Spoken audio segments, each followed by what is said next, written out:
Hello again, it's Carrie Jane again. I'm doing this little video tonight because my friend turned around and said that she found it very fascinating, my last video, because it let her know how I feel. So she'd asked me if I tried to do one daily. I can't really promise to do one daily with health permitting, but I'll try and do one to let people know as often as I can how I'm feeling and what's been going on. But my main idea of this one is to let people know more about my PoTS. I need you to understand my version of PoTS. You need to understand a little bit more about the autonomic nervous system. Obviously, PoTS is a dysfunction of your autonomic nervous system.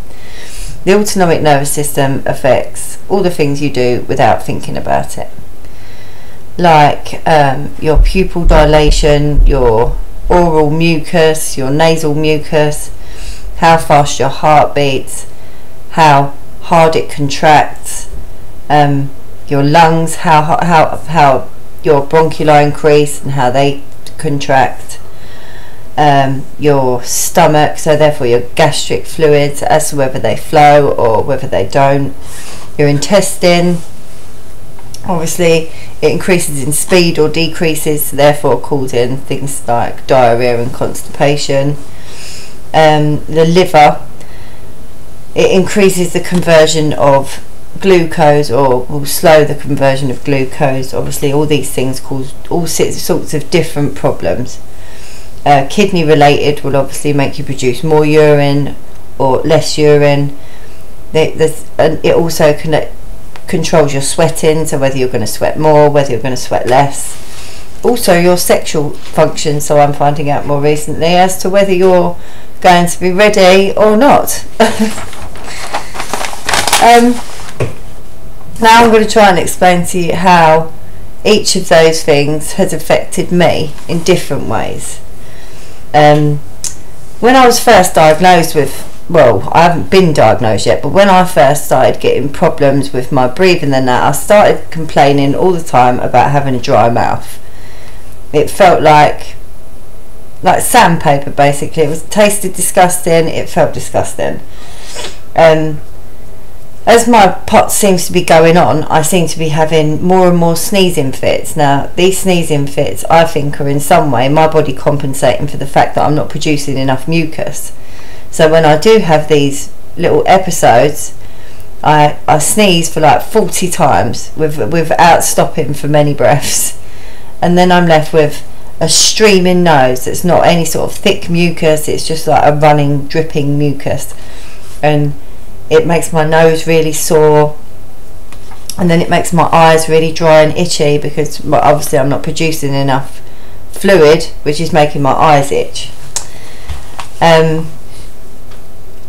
The best way that people can diagnose PoTS from my personal experience is by doing the poor man's tilt test, which is basically laying down on someone on a bed for 10 minutes and then standing them up on the side of the bed and seeing how fast their heart rate raises.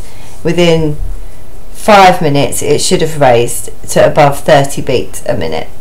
But with some people it can happen within seconds of them standing. Some people may have to walk around for a little while before it starts raising higher. That very much depends on different people. Me personally, it affected me to begin with.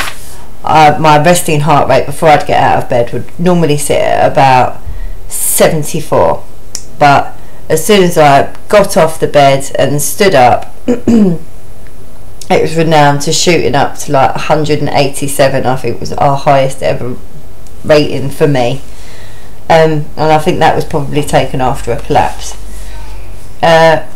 When my heart rate races, you can know, not only I can feel it, but family and friends can also see my chest pulsating. If I'm to lay down while I'm having these palpitations, you can also see it pounding in my stomach, just above my belly button, in my abdomen. For the fast heart rate, the doctors obviously gave me beta blockers, but with them giving me the beta blockers, although it stopped my heart rate from going so fast, it's not stopped any of the sensation of it feels as though it should still be pumping fast, so the rest of my body is acting like it is pumping fast, therefore I become completely exhausted. My worst symptoms is my breathing. Touch wood, my breathing hasn't been bad now for a couple of days. I've had episodes where I've been a bit wheezy, but nowhere near as bad as I have been recently.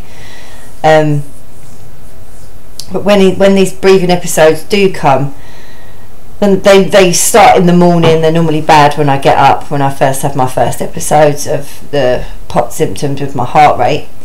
But then as my day goes on, I'll just get them in episodes depending on whether I've overexerted myself or done anything. Then that will tend to cause that sort of thing. When where was I? Palpitations, lungs, right. When I do get these breathing pains, I'll try to explain. I need to try and explain to you how they feel. So it feels like I can't physically get any air in, like someone's crushing either side of my chest really hard with their hands, or physically sat on top of my chest.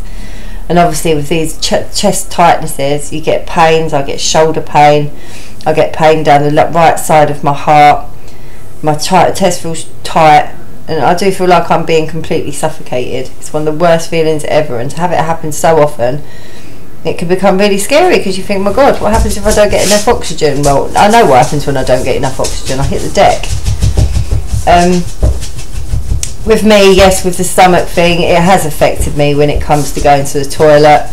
That's something that's affected me for years, so I'm thinking that that may be linked to another problem that I have, but I'll do that on a separate thing, because although they are linked in some ways, they're still very different.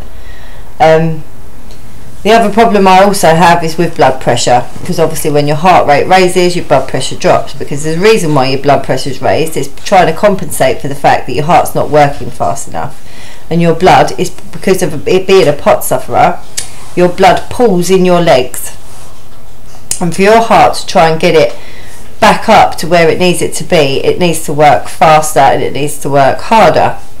Henceforth why it's easy to tell when someone's got POTS, because their heart rate will raise. In some cases though, some people's blood pressure doesn't raise it doesn't drop when they get off the bed, it raises when they get off the bed. It's still living with the same sort of symptoms, but that's what happens to them, not to me. To me, I get low blood pressure.